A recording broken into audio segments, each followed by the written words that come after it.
compensation News Alert. looking at additional assistance, which is for supplies and books and capital items for schools to the tune of $100 million.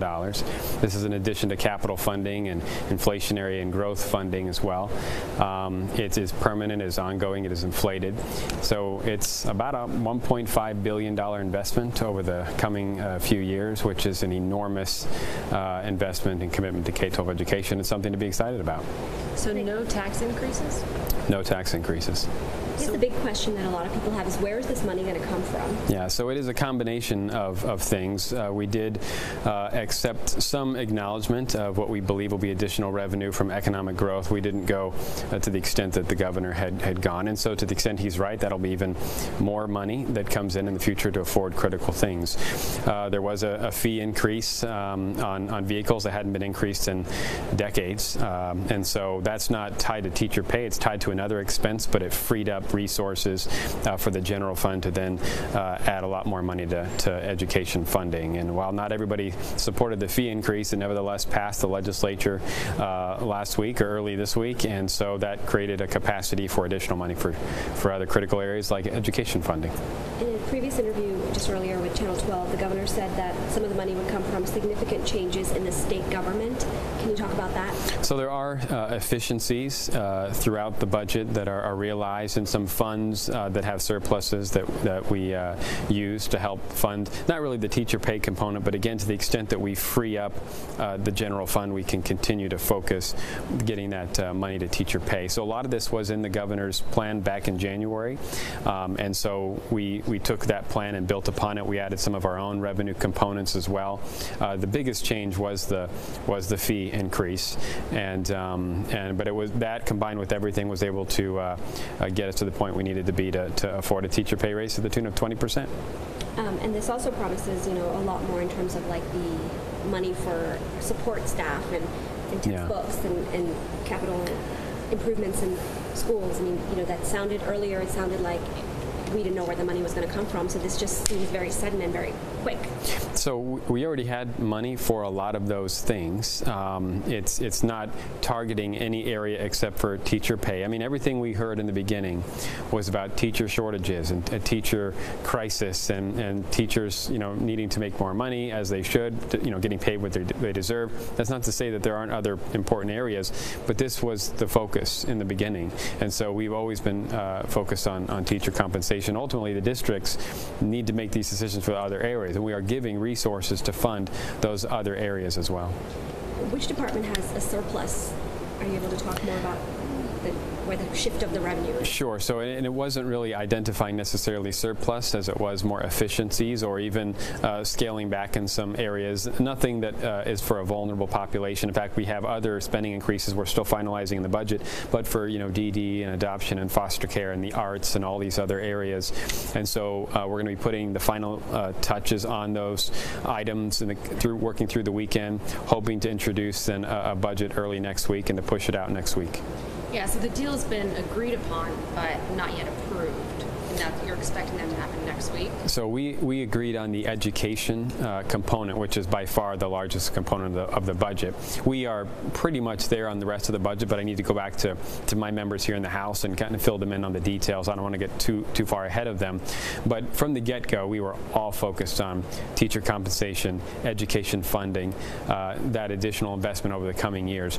That has been agreed to, and I am confident that we'll sail out of this chamber, hopefully in a bipartisan way, actually. But for the rest of the budget, we're still putting the final tweaks on that. We will be working through the weekend so that we can do it all next week. So the AEA just put out a statement saying that, the governor makes promises that he can't keep. We can't trust him.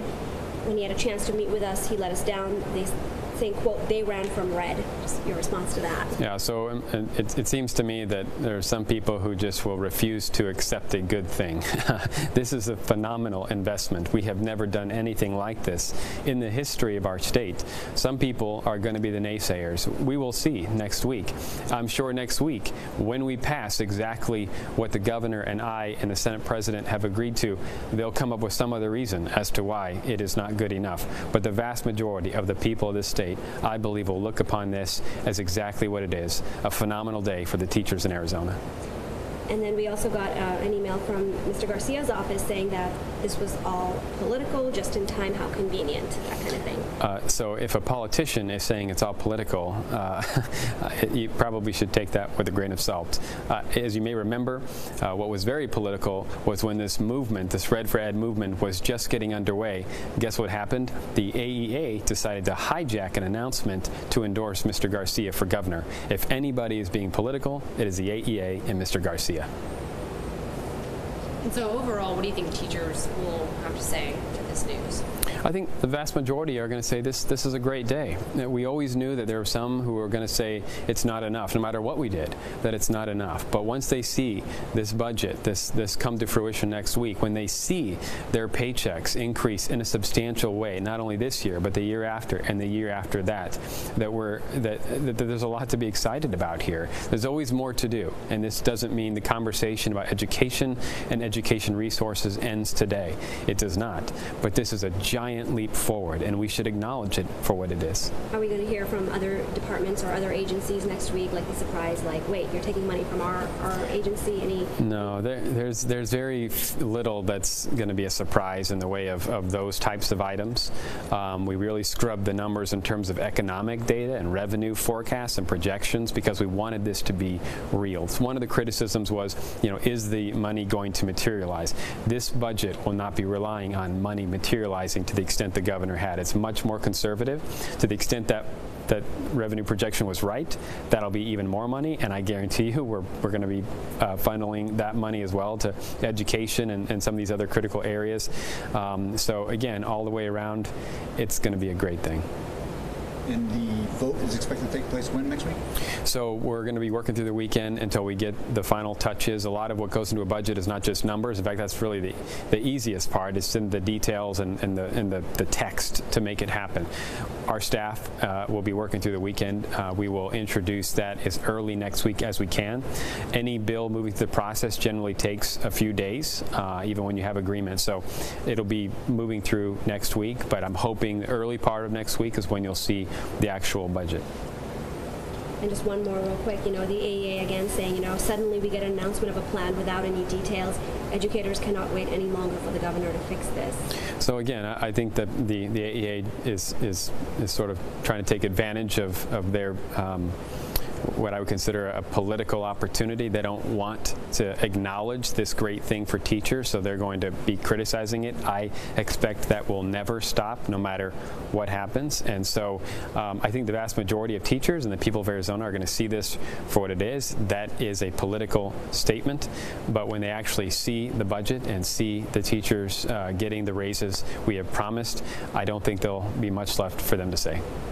How about the demand for funding the schools back to 2008 levels? Where are we on? Yeah, so we're doing some initial analysis, but the initial analysis would suggest that on an adjusted for inflation basis, with this plan, the additional assistance restoration, the 20% by 2020, we actually are right there. We're within a few dollars on a per pupil basis, again adjusted for inflation, of where we were in 2008. And people bring up 2008 because it was the height of any spending we ever did. It was lower before, and of course the economic recession after that, it's been lower since. And so they are picking the high point, and what's phenomenal is that we will be closing in on that dollar amount.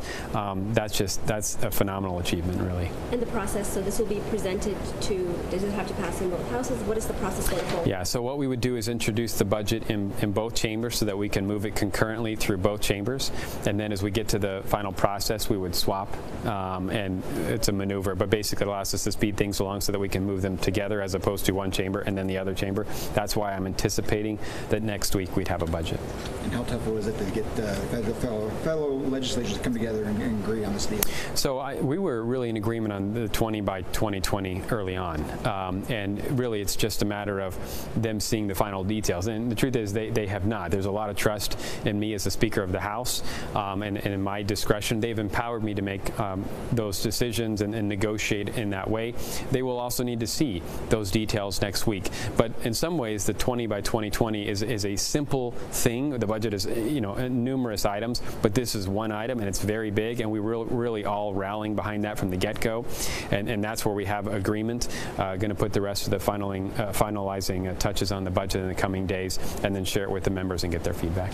And when you go over one more time, the 20% by 2020, the breakdown per year? Yeah, so it ends up being 10% this year, which builds on really 1% last year and 9% this year, although last year's raise was characterized as a stipend. So if you're looking at it that way, this is going to be a 10% raise because it's going to be in the base, it's going to be ongoing, it's going to be inflated, and then next year is an additional 5%, and the third year an additional 5%, 20% over these 3 years. Again, I don't know how many expected really for us to get to that point. I haven't seen any other state in the country put 20% on the table. I've even had teachers suggest to me, well, we put 20% out there thinking we get 10. Well, yeah, you're going to get that in year 1, but we're going to get you all the way to 20 by year 3. You're going to be working through the weekend, right? We absolutely will be. In the governor's tweet, one of the check marks, he says permanent, ongoing, protected in the base formula, meaning that 20% is going to be protected? Yeah, so there's a part of education, the largest part of education funding, that goes into a part of the formula that is voter protected, meaning you can't undo it. That's why it's considered permanent. No other state really has this. Maybe California has something similar, but it would go into that part of the formula. That's what makes it permanent, is ongoing then, and it requires an inflationary adjustment every year, so it is also inflated. This is what some of the education community wanted last year, and why they characterized what we did last year as just a stipend, because it wasn't in that place. And while I totally disagree on whether it was a stipend or not, we're all in agreement now that this is a raise. Thank you. Thank you. Thanks so much. Thank you.